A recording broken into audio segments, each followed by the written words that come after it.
Rolling. Hi guys. So this week we're staying on the farm.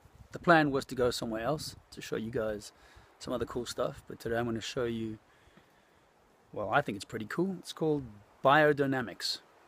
A certain way of a holistic way of farming. You guys might have heard of Rudolf Steiner, the Rudolf Steiner schools. Well, he's the guy that also came up with the idea of biodynamics, and there's 7 different sort of treatments you can do for soil and plants. And today we're going to do, because it's autumn, I have missed the autumnal equinox. Biodynamics revolves very much around seasons, cycles. Certain things need to be planted at certain cycles. We're a little bit, as modern humans living in cities and whatnot, we're a little bit disconnected from cycles. In fact, women many years ago used to have their cycles connected to the moon. Can you imagine everybody having their cycle at the same time? Well, at least we'd know when it was coming. But anyway, cycles, moon, lunatic, there you go, there's another thing connected to the moon, but anyway, I don't know where that came from. But in winter, even though everything above ground looks like it's resting or dying or sleeping for the winter, hibernating, underneath the ground is when our soil is at the most active. So all kinds of cool stuff is going on underground. So this particular biodynamic treatment, if you like, it's called the horn manure, right? So over here we have manure, cow poop, which I actually left in Michaela's car last night. She wasn't too happy to find it this morning. It's fresh from grass-fed cows. You don't want to be getting any manure from McDonald's cows, for instance. They're not happy cows. And if you guys are eating McDonald's,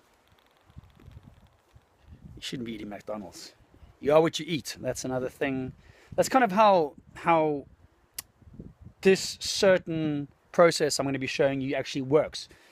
Because cows are sentient beings just like us, and grass, vegetables, things that grow in the ground have a special life force energy. That's why they say you are what you eat comes from it. It comes from, and that's why actually a lot of people these days, myself to a degree as well, not that I'm vegan, but a lot of people these days are moving to a healthier diet because you can live longer, it's better for your body.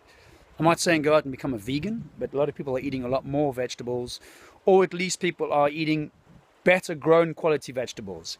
Vegetables that aren't produced in huge monocultures that are used pesticides and herbicides and whatnot, because these lack these life force energies that this certain treatment I'm going to be doing or preparing today will contain. So what I do is I shove the cow poop into the horn. This is a cow horn if you're not sure. There we go. It goes inside there. I've got 2 of them. Can you believe I actually found this in a market in Portugal? This old Spanish guy was selling 2 horns at a market stall for like €2. So I bought them, and months later I discovered this horn manure treatment, and lo and behold, I've got a use for these horns. So if you see any horns in the in the markets, buy them, because they're actually not that easy to come by. You could ask your local butcher. So the idea is to stuff fresh cow manure into these horns and to bury it for 6 months in the ground with some healthy soil topped over it, protected from drying out, protected from getting too much moisture as well. And after 6 months, when you take the horns out, the horn poop has become like a nice sort of crumbly material that you can actually make a compost tea, and you can spray onto your vegetables, and it adds the nutrients. So how it works is a cow digests food, the nutrients shoot through its body, go into its horns, into its hoofs, and then they bounce back into its stomach, where it goes into the poop, which obviously goes into what's in this plastic bag right now, and the nutrients go into this horn, and somehow along the way I don't know the direct science or biology behind it. You might want to check that up. It all ferments and creates some good stuff. Oh, it's a bit. Oh, Jesus. Maybe don't smell the horns if you get one. They're not so nice. But so anyways, the magic happens inside the horn, and then when you extract it in 6 months' time, you make a compost tea. You spray your plants, and all those nutrients go inside your veggies, inside your plants, your fruit trees, whatever. And then, of course, we eat them again, and lo and behold, we are what we eat. Good stuff. So let's put some poop in the horn. So, Mother Nature, the earth, how you have to see her is also as a living, breathing entity. She's a live thing, so it's kind of why people plant, for instance, potatoes when it's coming up to new moon, and they plant leafy greens like lettuce and stuff when it's coming up to full moon, because the different moons have different forces on how plants grow, and the earth is actually a living, breathing entity. It kind of sounds a bit crazy, but it is. That's why we have the term Mother Nature. And our ancient, old, I say our, European, Pops, you're not going to eat that, girl. That's nasty. Can't. That's no. Our ancient pagan religions were more connected to the cycles of the earth and connected to Mother Nature. Until modern religion came along and kind of almost, banned it and said no. And of course, there was the odd, strange thing of ancient pagan religions, the sacrifice of virgins and stuff, and that was always a bit of an odd one, I guess. I mean, imagine that's still carried on today, sacrificing. Imagine that actually worked, and if you sacrificed a virgin, I mean, God, how would you find a virgin these days? You'd be sacrificing, well, shudder to think already what you'd be sacrificing.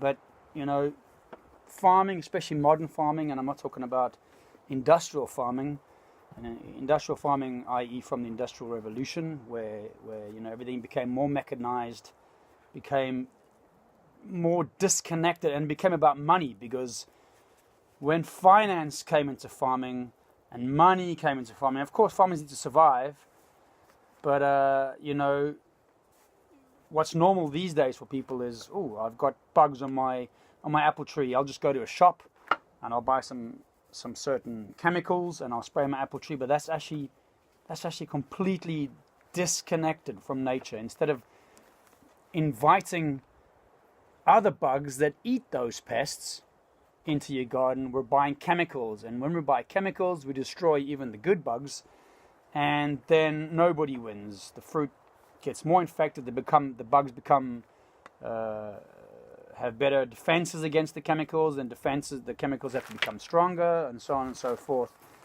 Now, we've completely disconnected from nature, especially kids these days. Luckily, a lot of young people are going back to... Pops, you can't eat the horn, no. Get it out of your mouth, no. Come on. A lot of kids are understanding this. Kids these days are born, either if they're not stuck on their computer, on the internet, or on their phones, a lot of them are having a deeper understanding of what's happening in the world today, and a better connection to nature.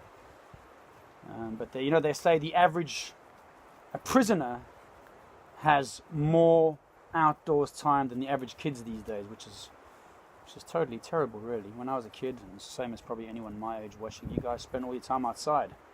So it's a shame that it's gone that way. So if you're a parent, get your kids playing in the muck, get them dirty, get them used to the fact that mosquitoes exist out there, bugs, things like that, spider, snake, educate them. Don't just tell them that's bad, that's gross, that's evil, because that's also disconnection. So, that's our poop shoved into the horns. Well, guys, that's pretty much it. So nothing too exciting, nothing too funny or too crazy. Well, for some people that might seem a little bit crazy, shoving poop into a cow horn, but then I guess if you've never tried magic mushrooms, this is some crazy stuff. So, but nothing too out of the ordinary for, I guess, farmers these days. Check out online or get some books about biodynamic farming. Some of the stuff is a lot more simple than this and doesn't involve shoving poop into horns, but there are some other cool things to do as well. I'll let you find out in your own time. But just remember the one thing that, you know, we are all connected. We are connected to the earth. We're all connected to each other. And we are connected, our bodies are connected to the cycles of the earth and to nature. There's a reason why certain vegetables and fruits and herbs and plants grow at certain times of the year, edible ones. You know, it's really not normal for us to be eating, you know, strawberries in January. We're just used to going to a supermarket and finding everything there at our convenience. So I guess another little lesson maybe from this, which I didn't mean to think about from the beginning, was if you guys do go to supermarkets, if you do, I try and shop as little at supermarkets as possible. But if you do shop at supermarkets, make sure you guys try and buy local produce, and also produce that's, you know, in season. Don't be buying tomatoes from Guatemala in January, because that isn't the kind of system we want to support anymore. You know, those days are over. Globalism, capitalism, I don't want to make this a political thing. It's supposed to be funny, and it wasn't funny. I'm sorry this video wasn't funny. I wasn't in a funny mood today, okay? Not every day I wake up in a funny mood, so that's just how it is. So tough luck, sorry. Horn, poop, in the ground. I'll see you in 6 months. Bye.